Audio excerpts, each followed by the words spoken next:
Hello, and welcome to another episode of Thrive Like a Parent podcast. Today, we will be talking about the idea of feeling like you're too much. And I may have talked about this before, but we're going to talk about it again. Why? Because it is such a core wound that I find so many have.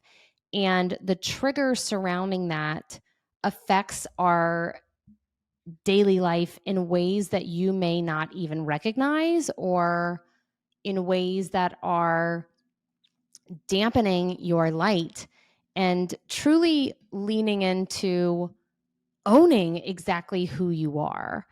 I often ask potential clients, how do you feel and how do you want to feel, right? And they often say that they want to feel empowered or self confident or in control, right? And the idea of control is just the same idea as balance, right? We can't ever really truly be in control. It's kind of like, do you ever really truly know when your time is up on this earth? Like, if you really understand that, then you really understand that you have no control, right? But that idea of wanting to feel empowered, self confident, I'm finding that so many want to just feel comfortable and safe within their own skin. But what ends up happening is when you carry the wound that you are too much, what ends up happening is you then start this performative reality for yourself that you should function in a certain way. And so you start functioning that way, and then your brain patterns to function that way. And it's really a self neglect or an abandonment of self. And deep down, you may not be functioning how you want to function, or you may not do the thing, or you're afraid to do the thing, or, you know, you you think you should be acting a certain way, or you present yourself in public versus private because your patterning has told you that is what you should do. I absolutely grew up in an environment where I was taught how to function, if you will, in terms of the social norms and community around me.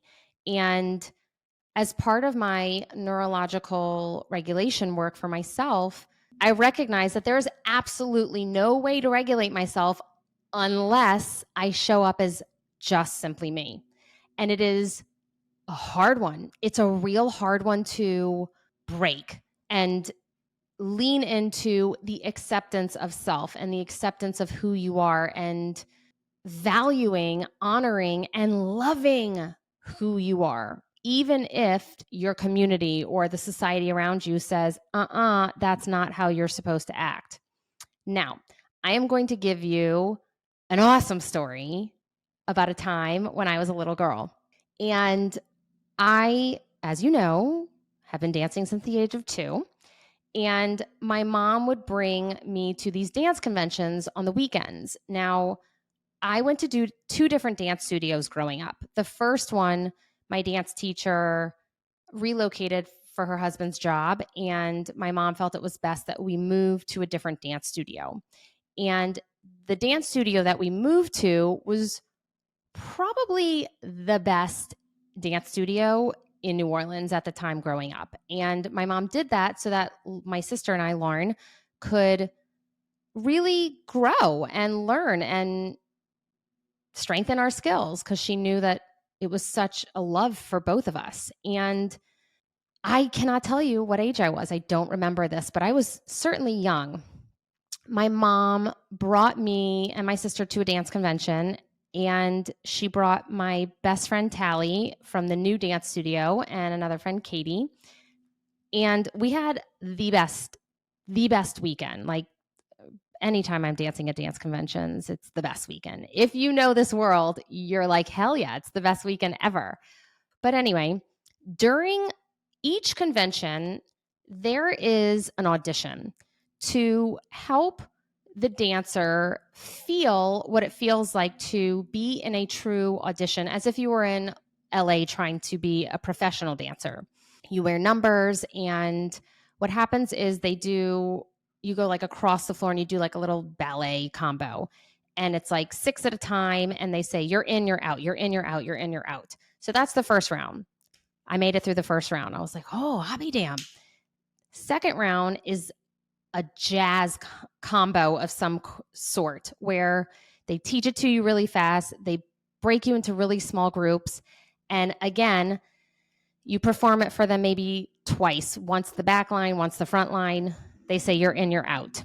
I made it through that round as well. And I wasn't one that did this very often in terms of getting all the scholarships and getting, the high awards and all the big accolades. Like that wasn't Brooke. That wasn't me. And if you make it through all the rounds during the first portion of the audition, what ends up happening is Sunday afternoon, when the whole convention is over, they take that small group of kids who has made it through round 1 and 2, and they put you on stage in front of every single person, parent and dancer, who has attended the convention. I had never done this before. Okay. I was scared shitless, like pee in my pants, scared shitless. But nonetheless, like, here we go. What you are performing for or auditioning for is scholarships to go back to the convention for free the following year. Another scholarship is to go to as many of those conventions as you can in different cities throughout the year, which means my mom would have had to fly me all over the place.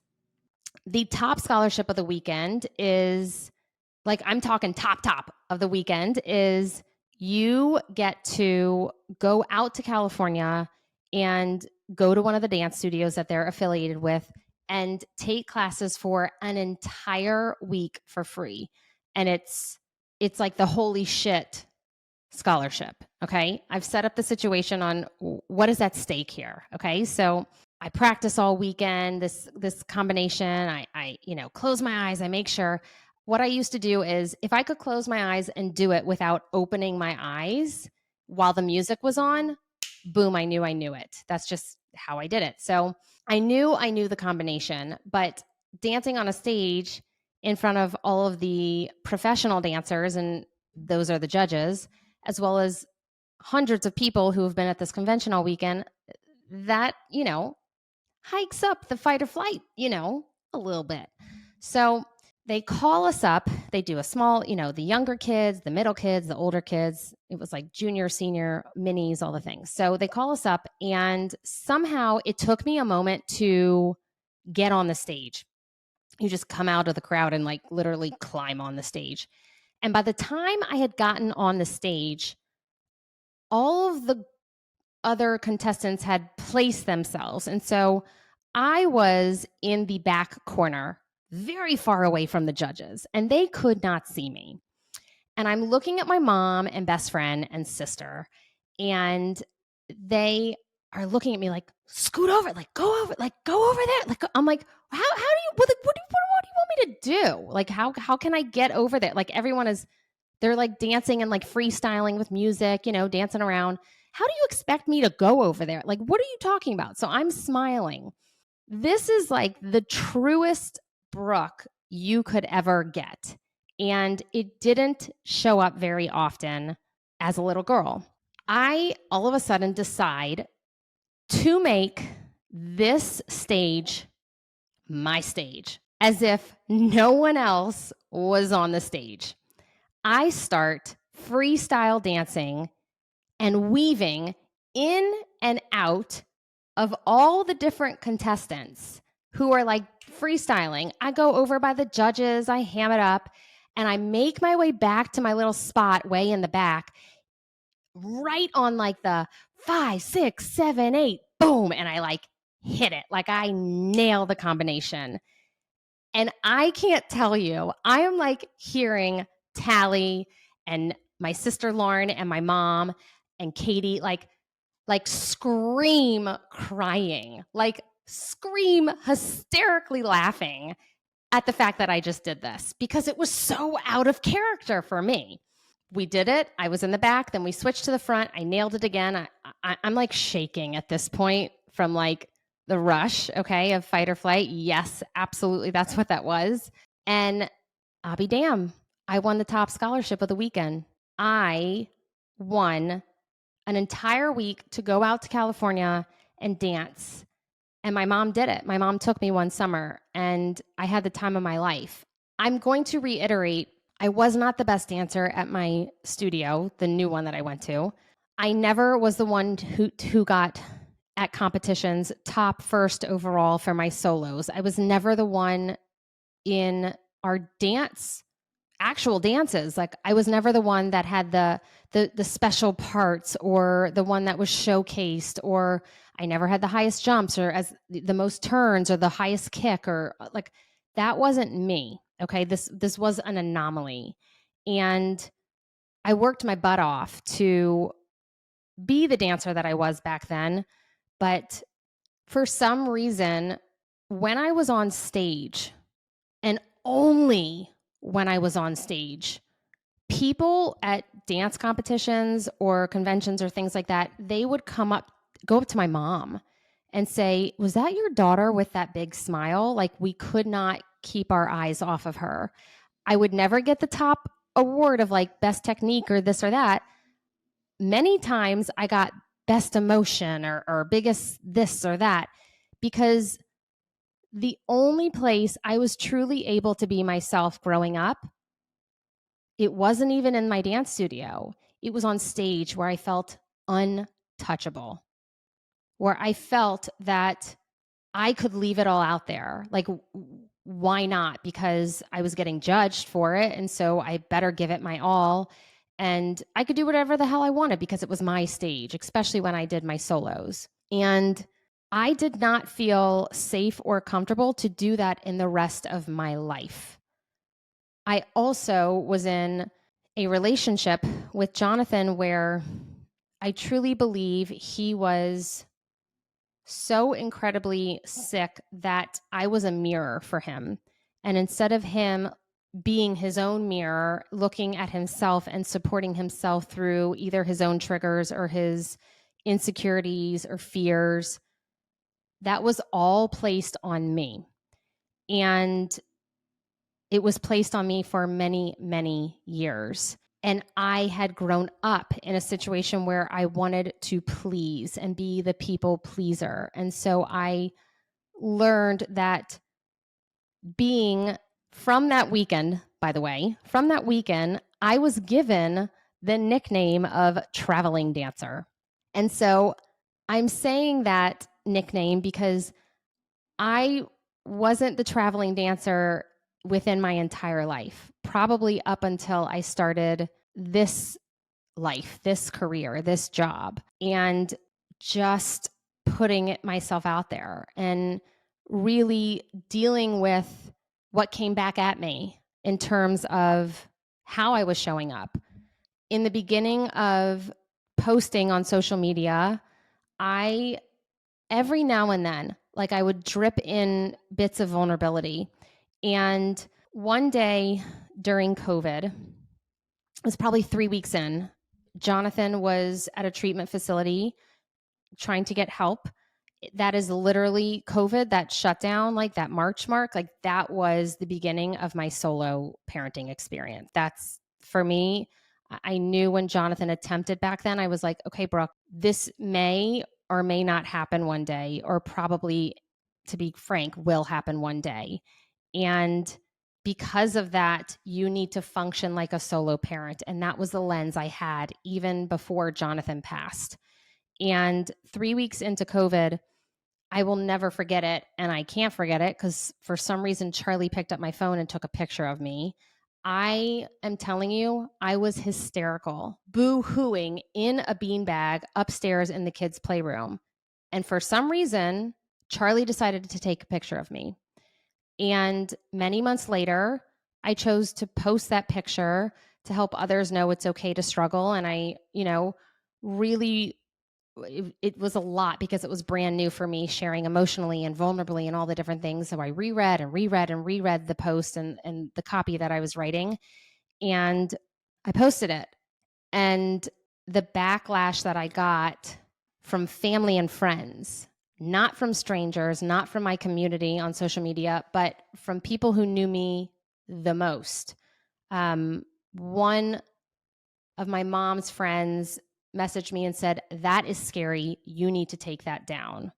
My mom was not very comfortable with it. I ended up really, honestly, like freaking out, reaching out to my trusted humans. And I was like, I need you to read this. Was this really that bad? Like, this is gonna like, and I had to sit through the discomfort of like, no, this is okay to feel discomfort and for people to see the discomfort of others. That may feel uncomfortable for them, but I was also on my own, solo parenting for the first time with no one. Granted, that picture, that moment was the moment where I decided I needed help. That was the moment that I decided I cannot do this alone. It was a huge, profound moment for me of saying, I'm waving the white flag. I made it 3 weeks on my own until I was like, okay, I need some help. And I found our first incredible nanny, and I had a conversation with her. I was like, look, if you go down, I'm going down, because if I'm going down, you're going down. So, like, we're now a team. And if I get sick, you're going to have to move in and take care of me because I don't have anyone else. And if you get sick, you're going to move in with your boyfriend because you're both going to get it and I'm going to take care of you. Capiche? And she was like, got it. And we did it. Because back then, like, those first few weeks, none of us knew what the heck was going to happen. But I put myself out there and I started showing who I truly was and saying, I get to be myself in every moment of my life, in every experience of my life. I get to show up as the traveling dancer, if you will. And that is not so easy to do because so many of us have this wound that we are too much. So many of us have been told to dampen our light. And I have to tell you, that's one of the reasons why I go down the rabbit hole of school so much and the current education system that we have, because we are teaching children that they need to sit and attend. And if they don't, they are bad, or they are broken, or they need medicine, or they need a diagnosis, or they need special education, or they need some other circumstantial support in order to get them where the others need to be. This school system is not set up for children who have a lot of zest for life, who have a lot of craving for sensory stimuli. And if you're one of those kiddos, or if you were one of those kiddos growing up, you were probably told to calm it down a lot. And so if you get that message over and over and over, your brain is going to think something's wrong with me. I'm the one that's broken. I'm the one that needs to fix myself. And I just might be the one that is damaged goods. And I got to tell you, that's quite the opposite. Does it take time to release those triggers? Does it take time to release those patterns that you've trusted, honestly? Like, it's the trust of others, right? Like, we trust our parents, we trust maybe our teachers, or we trust our loved ones or friends, and if you're told over and over and over, like, that's not normal, that's not okay, calm it down, slow down, lower your voice, stop singing so loud, or made face it, like, whatever it is for you, or maybe even your partner, right? Like, your partner may not see your value and may not see all that your shine is. A lot of times we get into relationships where we put our best foot forward. Why wouldn't we? We want the human to like us, right? It's our need for validation and our need to feel accepted. And so many of us get into relationships and long-term relationships and even marriages where they don't fully know us. When I showed Jonathan that side of me, didn't get it, thought I was crazy, literally thought I was crazy. He was like, you're batshit crazy. Like, I'm not kidding. Those words were spoken to me. And I was like, at that point, I was like, no, I don't accept that. No, thank you. But that's how deep this can go. And so the more you choose to abandon yourself, the more that lack of self-confidence, self-worth, empowerment will show up for you because you're living this for years. Is it uncomfortable to move through the process of releasing old patterning, yeah. Where it was most comfortable for me is the ones who were closest to me, mom, like hands down in front of my family, because they were the ones who told me I needed to be a specific way. Out in the world, on social media, in my home, or as a parent, like I get to decide day in and day out how I'm showing up for myself. I've made that choice. I've moved through all of that for me. When I show up as myself and meeting new people or meeting new friends, I literally show up like this. Like, this is who you're going to get. You're not going to get anything different. Am I going to come to you as a brand new friend hysterically crying on my hardest days? Maybe not. That takes time, right? That takes time to build trust. But what you see is what you get. And that's not something that can be switched overnight. Now let's add parenthood on top of it, of thinking we need to be a certain parent or acting a certain way, or the loss of identity within parenthood. You already were struggling with your identity potentially before you had kids. So then adding that to the mix that's why so many of us feel like we're drowning when we're parents. I've said this before, I'll say it again. I believe that if you understand your nervous system, your life will change. To understand your nervous system is to understand the human being that you are and to understand how you function, and honestly, to understand your path and goals in life and maybe even your career.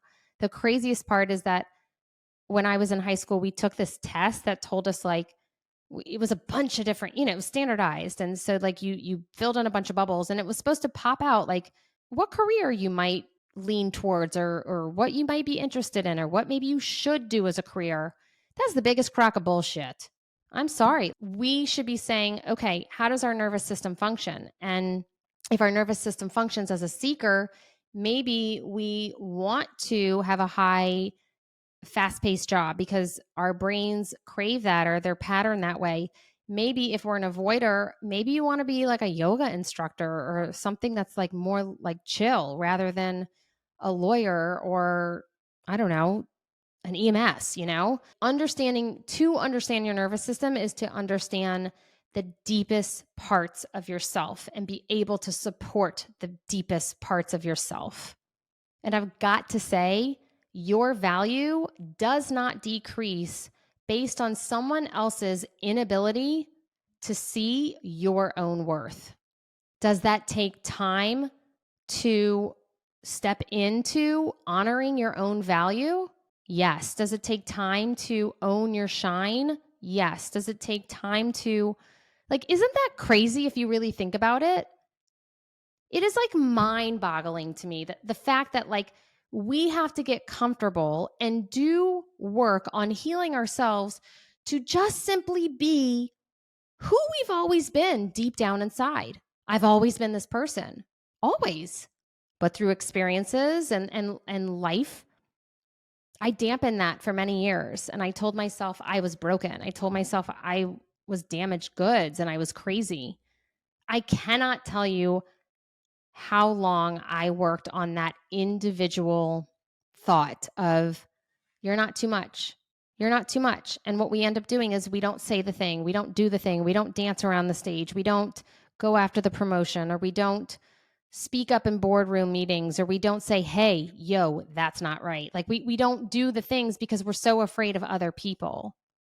But that's not being all that you are and who you've always been and who you're meant to be in this life. And the less, I'm going to say it, the less fucks you give, the more authentic you can be. And now I'm not saying the less fucks you can give in terms of I don't give two shits about all you people, go blow, I don't care, F you. That's not what that is. That's not a fingers up comment. This is the internal work that you're struggling with, that you need to check in with yourself.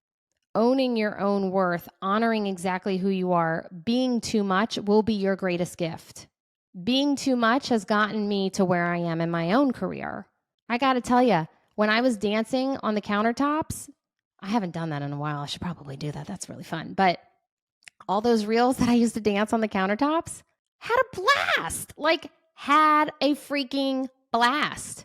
One time, you guys told me that I should try sliding down the stairs, like the railing, and I did it. And there's a video, but there's like a huge block at the end of the railing, and it got me good in my hoo-ha. And I am telling you, I rolled onto the stairs, dying laughing at myself. Dying. All because you guys are like, do one where you're sliding down the stairs. I was like, okay, why not? Like, it is so much fun to own all the parts of yourself. And I do believe that we chip away very slowly when we don't honor exactly who we are.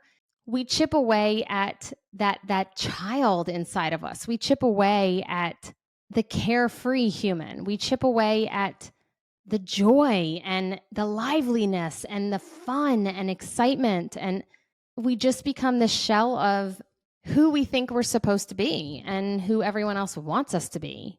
But is that making you happy? Has the societal norms that you've placed on yourself for so many years, has that done you a world of good or a disservice to yourself? And so the next time you get the opportunity to live boldly, do it. Do it and see how you feel after. Say the thing you want to say. Do the thing you want to do. Be the person you want to be. Oftentimes, what I work through with my clients is a fear of success. And it doesn't just need to be business or finances. I'm talking fear of success in whatever form that looks like for you. We fear being that person because we don't have a crystal ball to know what our life will look like if we finally start stepping into ourselves. And so we dampen that light so that we can stay safe and comfortable. But that safety is just protecting you from trying not to feel emotions. But we cannot control everything in this life. And allowing yourself to feel is part of being human, the highs and the lows. So go after the thing. Go after the thing that you have been fearful of going after. Say the thing that you fear others won't maybe agree with. Quit the job. Do something new. I don't know, dye your hair, pierce your ear. Like I do what you want to do. Because at the end of the day, we have to be a mirror for ourselves. Just like I said, Jonathan, I was his mirror and I allowed that for many years. That was not a healthy dynamic. But when I became my own mirror, I then realized that the empowerment, the self-confidence, honestly, the control, just like I said, you can't control, but like I felt a sense of I'm in control and I have the ability to support myself internally and show up for myself and own my mistakes, like sliding down the staircase and whacking my hoo-ha. But sometimes taking a risk also gets you big rewards. And the craziest part about it is that risk is really, truly just simply being yourself of who you've always been inside. And when you look at it that way, it's not quite a risk. It's not that big. So stop dimming your light. Start singing loud. Start showing up, wearing the outfit, doing the thing you want to do. Live loud. Live boldly. Because your nervous system will thank you. And until next time, take care of yourself. XOXO, Dr. B.